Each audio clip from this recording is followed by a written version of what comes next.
we're not. We're going to be joined right now by Dom Cotroneo, and he is from our WTMJ team pre- and post-game show for the Milwaukee Brewers. And, Dom, thanks for hopping on, and I saw you hopped on to a tweet that's gone insane on social media right now. So thanks for joining us.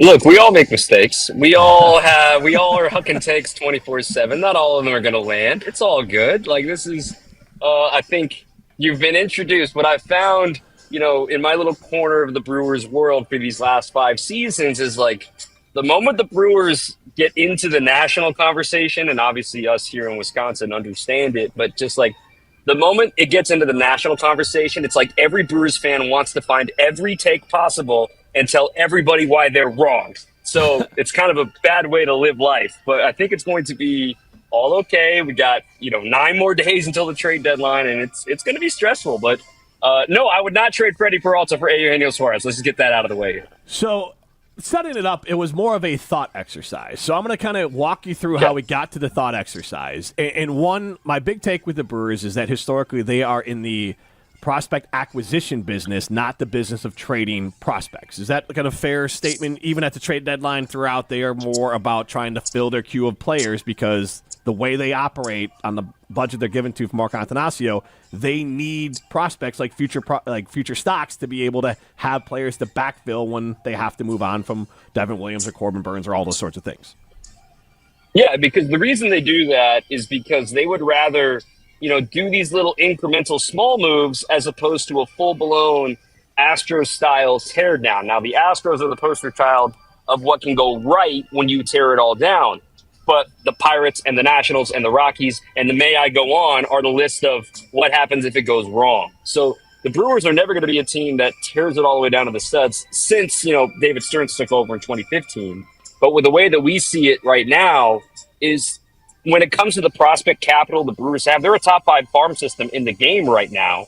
So you have to leverage that into, well, do you become prospect huggers or understand that there are pieces that they can deal from? I talked to people within the Brewers organization that were shocked at the vitriol when the Yoferi Rodriguez trade went out to receive Quinn Priester. They were shocked that people thought that highly of Yoferi, given the fact that he was probably not even in their top 8 on their depth chart at the time of the trade. So it's just like, there's always people that know more than you and I think I'm going to trust people that have been doing this for the last 10 years of making this work in Milwaukee because it's the most successful window of baseball we've ever seen in Milwaukee.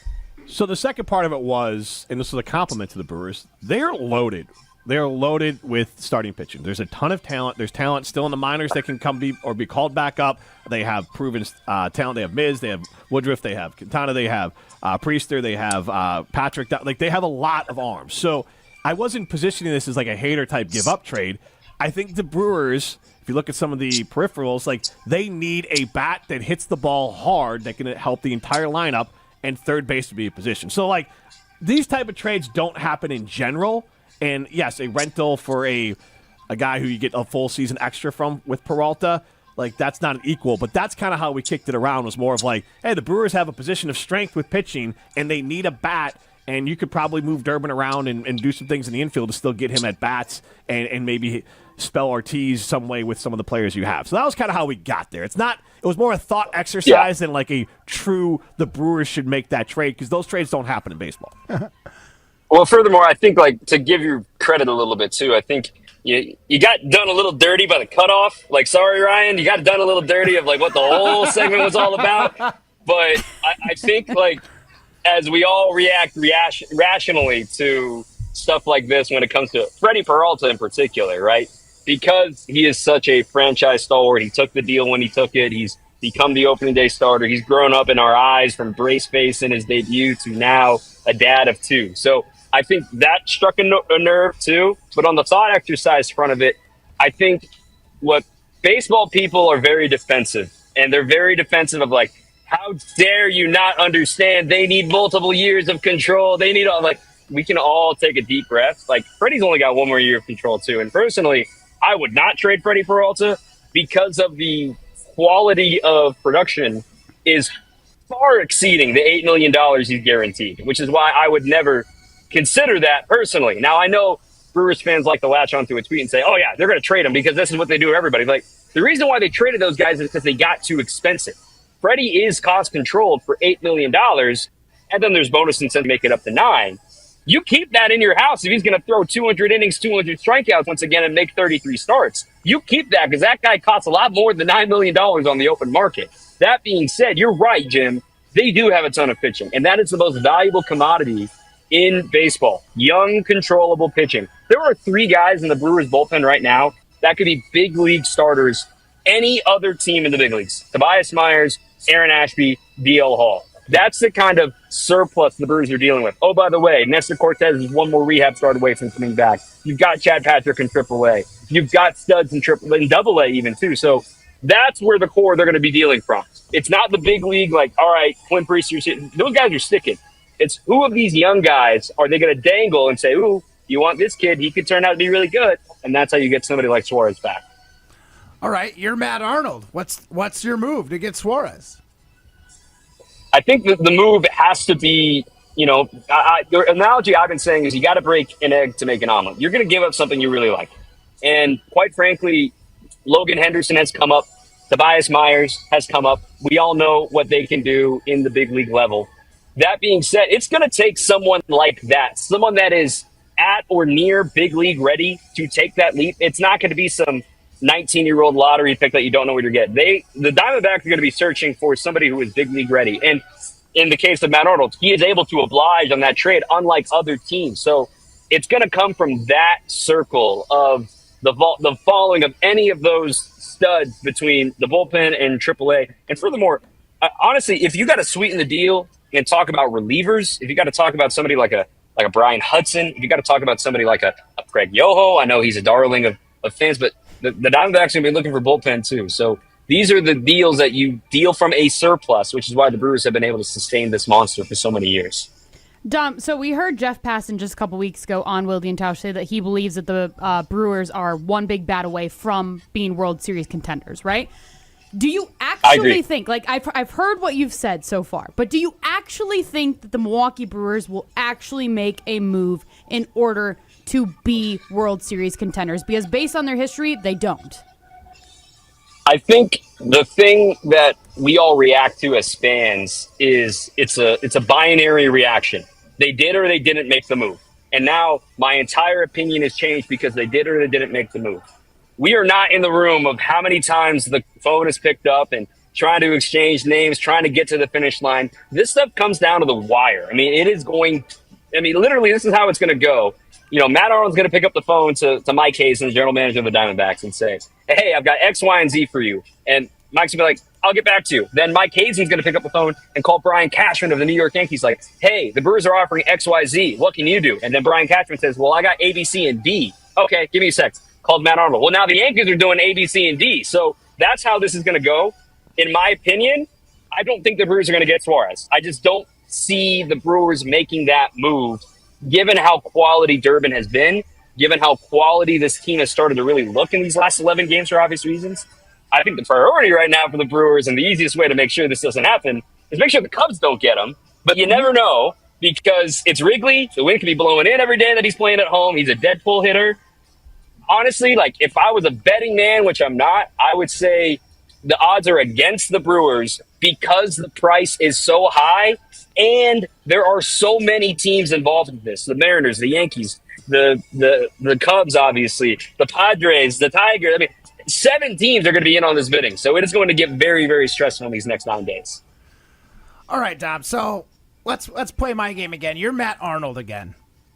What's the move going forward? Are you saying, hey, you know what? We're actually pretty good. If this hitting can keep up, we can be a contender. Or, you know what? We got to go out. I don't think we can go and get Suarez from Arizona, but there are some other pieces. I can moneyball this. Like, what do you think is the most realistic move for the Brewers if you're Matt Arnold? Yeah, offensively, there's just not a lot available this year, specifically a lot of people want to point to shortstop. But look, I just, there's not, do you want Isaiah Kiner-Falefa from the Pirates, who's barely hitting higher than Joey Ortiz right now? So when it comes to immediate, snap your fingers and this will fix it, on an offensive side, there's not that move aside from Suarez, and that creates the ripple effect of, well, what do you do with Durbin? Terang's not going to play short. I think a lot of people need to get that thought out of their mind. Terang's not going to move over to shortstop. His shoulder tried it in spring training. It did not work out. That being said, I think the Brewers are going to be savvy in their bullpen. A name that I'm going to talk about on my show on Thursday night is Pete Fairbanks. You know, the Rays are in this weird in-between of, are they contending or are they not? And we know the Rays will pull the plug fast. So Pete Fairbanks is their closer. You can move him to the 7th, 8th. He's another guy that can get righties out. He gets strikeouts. He throws 100. He fits right in with the rest of them. I really think that the Brewers are going to be savvy in their bullpen because you can never have enough bullpen. And furthermore, your bullpen gets longer in the playoffs because now you only need 3 starters. And you can imagine a 3-headed monster of Peralta, Mizorowski, Woodruff, and then you get to throw Priester in the bullpen with Hall and Ashby, and maybe Yoho comes up. Like, you've got all of this option. So I think they're going to be savvy on the pitching front and keep riding it with the offense. How much of, and obviously they're never going to kind of fully admit this, but if the Brewers want to compete, I mean, the Dodgers, some guys are going to get healthy. They're going to make moves. You mentioned the Cubs. Like, to keep up with the Joneses, and the Cubs are going to get some guys back in August that should add depth to their pitching. They got probably 2 starters coming back. Their starting catcher probably coming back as well. So, like, that will help them. The Dodgers are going to continue to make moves. The top teams will likely make moves. So, like, that's the part now where the Brewers are absolutely the hottest team in baseball, have a case to be the best team in baseball. But in the next 2 weeks, those teams could expand their rosters to be better or enhance their rosters. And the Brewers, they're going to feel pressure to probably do something, even if they do have a very good roster.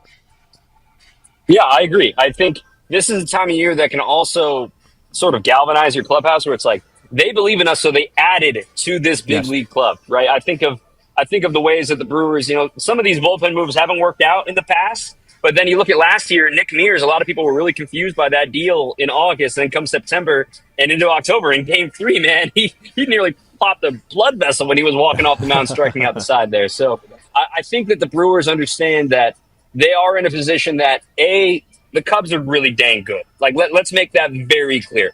The Cubs are really dang good. In fact, so I'm in Philly right now covering Red Sox Phillies for TBS. And I just had a conversation with Alex Cora. And leading there, he's like, the Cubs and you guys are the best 2 teams in the National League, and I don't think it's partially that close. And the difference is that top 4 of the Cubs lineup can leave the yard at any given moment. Not quite the same for the Brewers. So then you go, you're like, well, go get Suarez. If it was that easy, it would already have happened. But at the end of the day, I really do think that this team is considered a top 3 team in the National League, which is shocking to think of Uncle Steve's money in New York and to think of the Guggenheim money in Los Angeles and even Philly here, you know, with what I'm staring with this payroll. It's pretty amazing. The power of friendship, right? In the words of Trevor McGill and the average Joes in the words of Pat Murphy. So it's been really fun to watch. Yeah, I think Pat's underselling his team. They're more than average Joes, but it's good branding for him to sell them as the underdog and sell them as average Joes. They're a very, very talented team. I would say above average Joes at a bare minimum. Dom, thanks for coming on. Thanks for interacting with the tweet, and thanks for letting me clear the air on a little thing that went way more viral than I was at all expecting. It was literally a conversation. They were all my burner accounts, Jim. Don't worry about it. My brother's like a diehard Brewers fan. This is like we were golfing on Sunday, and we were just kind of talking through some things, and like that was one of the things we were just kind of kicking around like you would with your friends. So and another thing, and wait a second, let me get back. Like that's how it's been in your mentions right now. Yes, yeah, exactly. Dom, thanks for hopping on.